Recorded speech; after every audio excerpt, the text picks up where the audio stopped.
how excited are you that you don't have an off week, you have a championship instead, and what kind of advantage will that provide you all? Yeah, obviously it's great that we're in the final. I think that we had a great summer. We fought to be in this place, and the fact that we can actually play a game this weekend, it's awesome. I think that the team is excited. We are, so we're looking forward for this game. Entering back into the starting lineup, Claire Hutton, Izzy Rodriguez. Can you talk a little bit about how you thought they did last match and just the difference of like mentally preparing to start a match versus come in as a game changer? Yeah, I thought that they were both very good. I thought Claire was refreshed and looked faster and sharper in this game, and that was the whole idea of her easing it up after the World Cup.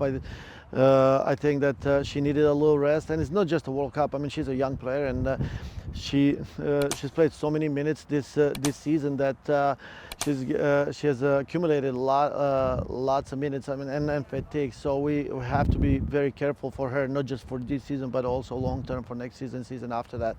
Where Easy, obviously, she's now experienced and has gone through a full season in this season. I think that we can see her growth as a player, and we're happy that we have all these players ready to step in at any point in time, start a game, and perform the way they did.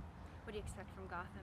They're coming off of a nice performance against Orlando. Yeah, I mean Gotham is obviously one of the best rosters in the league, and regardless of who they have and regardless of who is available or not, they're always going to be a good team. The team that is in the final is the one that won the games or fought to get in this place, and we know it's going to be a great challenge for us, and it's going to be a good final. So, as I said earlier, we're looking forward to it. There's a moment in that game that from Claire that really stuck out where she read the play perfectly, intercepts, and like within 2 touches had the ball already sprung out for a counterattack.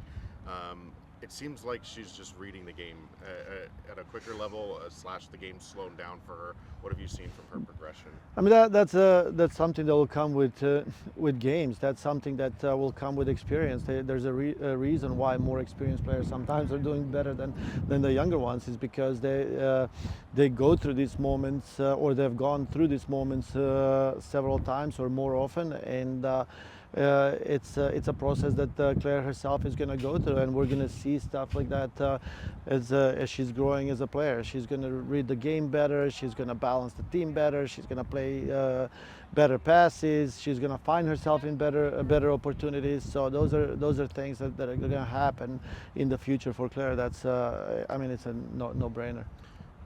Should Temwa be the MVP, and why?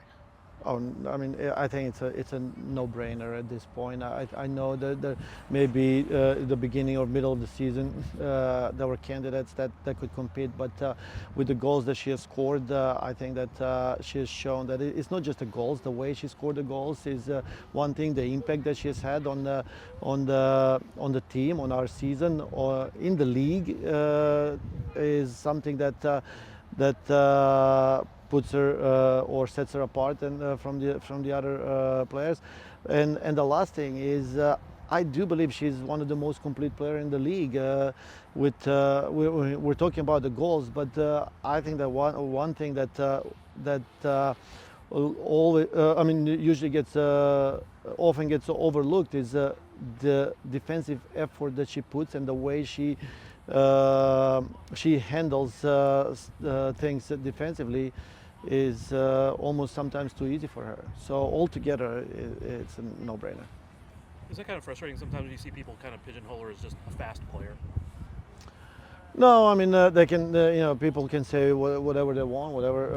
Obviously, everyone is entitled to opinion, but for us, we know what kind of player she is. She's really technical. She's very smart, and the goals that she has scored, like I said, it's not just running and scoring goals. She is eliminating players. I mean, we see 2 or 3 times she single-handedly dissected the whole defense, and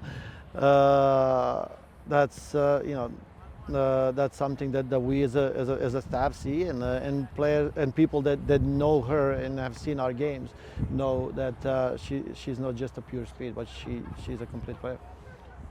Can you just speak on Haley getting another call up? She's worked a lot this year and seems to kind of put it all back together, or not back together, but really put it Yes. together. I think Haley has grown a lot this season, and you can see the composure and the maturity in her play, and on one side, but then on the other side we can see her defensive abilities. I think she played against some of the best forwards in the league and was able to neutralize them in some of the most important games that we had this season. And I think that the call-up is just a testament of her good play. As Jillian mentioned, Gotham's in great form. You're in great form. What normally decides games like this when you have two high-quality teams that are both peaking? I mean, usually it's a little thing that will make a big difference. It's a moment. It's a moment of brilliance, or unfortunately, sometimes it's a small mistake, and that's just part of the game. And obviously, we are going to be looking for that moment of brilliance for something different, and try to not to put ourselves in a situation to make a mistake or try to eliminate mistakes as much as we can. So. But both teams have good rosters, good players, players that can make a difference, players that can have the moment of brilliance, and I think it's going to be a great show for the fans. I'm sure you want to keep your routine, but is anything different this week, building up to a final, like more time for PKs and things like that? Yes, obviously we're preparing for the game as maybe every other game, but we do have to practice a little bit of PKs, the routine, we have to generate the list and look towards that side as well. I was just going to ask, Gotham have a lot of players out on international duty. Do you look more towards their recent games to get a grip on them, or do you look back at maybe at the Summer Cup when they were also had a lot of those same players out with international duty? It's very interesting. I mean, someone like Gotham and Juan, he has done an incredible job of establishing his principles, and regardless of who's on the field, they stick to the principles and what they believe in. We saw that in the summer, and we see with some of the games they played in the CONCACAF Champions League. So they have certain trends that don't change regardless. In some way,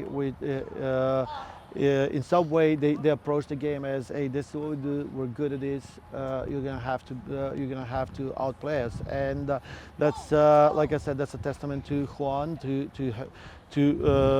and his quality as a coach to establish principles that's not just for 10 or 11 players, but to prepare a full roster, which is sometimes not easy, and that's why we don't believe that a lot of things are going to change in this game. What would it mean for you personally to get another cup here in your first season back in the league? Obviously, it means a lot for us. I mean, it's the cup. For us, first and foremost, is winning the game. That's what we want to do. I mean, we go in every game as the most important game, and we want to win the one ahead of us. And now that the final is ahead of us, we're going to do whatever it takes. We're preparing for this game. We want to win. We want to win it, and hopefully we can bring it home to Kansas City. Is it in the back of your mind at all that this is a potential playoff preview type game as well? We didn't really look at it that way, but we sure did look at the three games that we played back to back when we played Washington, Orlando, and Gotham as if we want to win it all, that we're gonna face one of those three teams in some fashion throughout the playoffs. So we were looking at those three games more as a test before the playoffs. One more quickly. Kansas City became the first team to sell out every home game in their new stadium. What does that mean to you? It's incredible. I mean, if someone told me this when I first started coaching Kansas City in 2013, that this will be the case, I would probably laugh at people's faces. But now it's I mean, it's something that we all should be proud of. I mean, for events like this to be right in the middle of Kansas City, it's incredible. I'm excited. I'm actually very very happy that I'm part of an organization that was able to set this up. Thanks, everybody. Thank you. Thank you.